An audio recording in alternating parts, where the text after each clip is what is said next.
Okay, for the last section of this lecture, we're in section number 12 of the handout packet. This is about voice, and voice is the author's style. It's the quality that makes his or her writing unique. It conveys the author's attitude, personality, character. It sets the tone. This is maybe the most important part of writing. Every single editor or agent or publisher I know will tell you that the voice is the main thing they look for when they're thinking about acquiring a piece of writing or writer. When you get right down to it, there are only two or three stories to tell, but the ways we can tell these stories are limitless. The voice is what matters most. It's what sets the piece of writing apart. So work on that above all else. Number 13, plot and story are the things that people tend to worry the most about. And honestly, I believe it's the thing you should worry the least about. If you create rich characters and put them in a vivid place and give them plenty of trouble, the plot will arise on its own. So stop worrying about heavily plotting your stories and novels. Instead, worry about creating living, breathing characters, and your plot will spring up out of them. And in section 14, you're provided with a revision checklist that you should use to think about if your piece of writing is the best it can be before you send it out into the world. These are really effective ways of making your writing better that I know can work because I apply them to my own writing. They have helped me to get 8 books published now. So that's your crash course in writing, and I know it really is a crash course. It's really fast. And like I said, if you have questions, you want me to expand on some of those points, please do not hesitate. That's what I'm here for. Now, in preparation for this lecture, you read my essay, The Art of Being Still. So I want to expand, not too long, but just on 3 or 4 points and give you a few more insights that I didn't have room to mention in the Times piece. I think the main thing that I think about when I think about being still is that I think we're sort of afraid to spend time alone, um, and that we've sort of been taught to not do that. The whole culture sort of teaches us that it's selfish to have time alone or to go off by ourselves, to not have all of our responsibilities right in front of us. Now, I don't mean this in a selfish way, but I think writers must have time alone. We need to observe properly. We need to study our thoughts. We need to get things down on the page. I wrote my first 3 novels with my children in my lap or around my feet. There was not much silence in the house. I was working full time as a mail carrier, and I had to get up at 5 in the morning. My children, usually didn't go to bed till at least 9, sometimes 10, and that left me with very little time to write. So I just learned how to write with them there with me. I had to write when I could. And so my actual time of putting words on the page was not a time of stillness, but my conjuring all of that writing was, because even though I was out, I was doing a job, I was on the mail route, it allowed me to be still. It was a really good job for me as a writer. I was alone all day on the mail route, and I had the route so memorized that I could pretty much do it with only one little part of my brain. I could use the rest of my brain to be thinking about the story I wanted to tell. So by the time I got home, I had whole scenes composed in my head, and I was able to not stare at a blank screen and launch right into getting those scenes down on the page. My point in saying this is that we have to figure out how to do it as busy people. We have to figure out how to make our writing a priority, even if in reality making a living is a priority, or taking care of children is a priority, or taking care of elderly parents, or whatever. We have to find ways to not totally sacrifice our writing and do it in our heads whenever we can.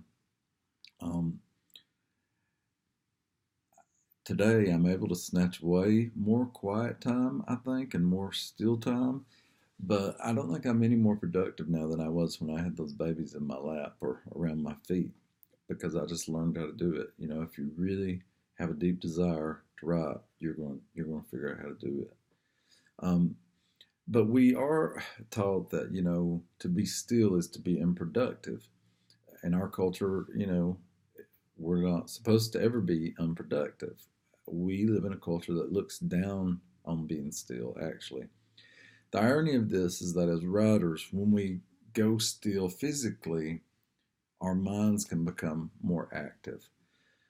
Um, and this is something that really never changes for you as a writer. I mean, even if you became a full time writer, you would still have, tons of things you would have to do in your life. You wouldn't get to devote all of your time to writing. Right now, I work 3 or 4 jobs at the same time. I'm a professor at Berea College. I teach 3 classes a year there. I'm a professor at the Spalding School of Writing, the Master of Fine Arts program, um, and I'm constantly working on manuscripts for that. I teach this online class twice a year. I'm writing a new novel. I'm writing a new play. I'm writing a feature for a magazine right now. I'm writing a pitch for another magazine feature. I'm putting together an application for a writer's fellowship. I'm prepping a presentation that I have to do in North Carolina next week. Besides this, I'm trying to be an attentive husband and father. I have 2 children. They're in college now, but that doesn't make my work any less.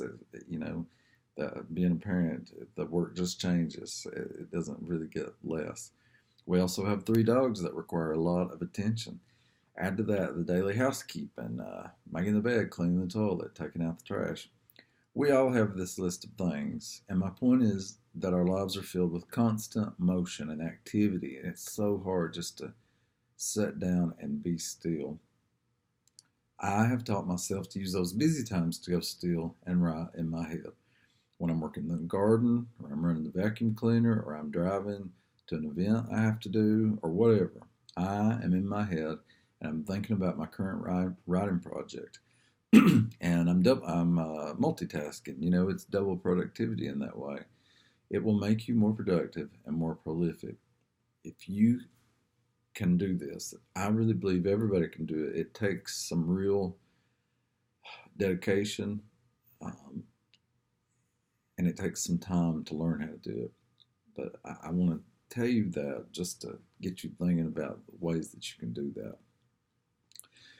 I also want to pull our attention to a line in my essay where I quote the wonderful writer Joyce Dyer. She says that being a writer must be seen like an animal. I want to take that a little further and say that I think we need to do this with all of our senses. We must see, hear, taste, feel, and smell like an animal. Keep that in mind as you walk through your day, and I guarantee that it'll make your writing more powerful. Now, the last thing that I'll tell you is that you also have to create some ceremony for yourself as a writer. For a long time, my main ceremony was smoking. I would, I'd smoke a cigarette and then I'd think if I can write for 45 minutes, then I can reward myself with another cigarette. And I would do that. So my whole writing was timed around getting to smoke again. Um, and well, I quit smoking, thankfully, 12 years ago, I think. And so I've replaced that with the ceremony of tea. So I drink a lot of, Earl Grey, hot tea throughout my writing process.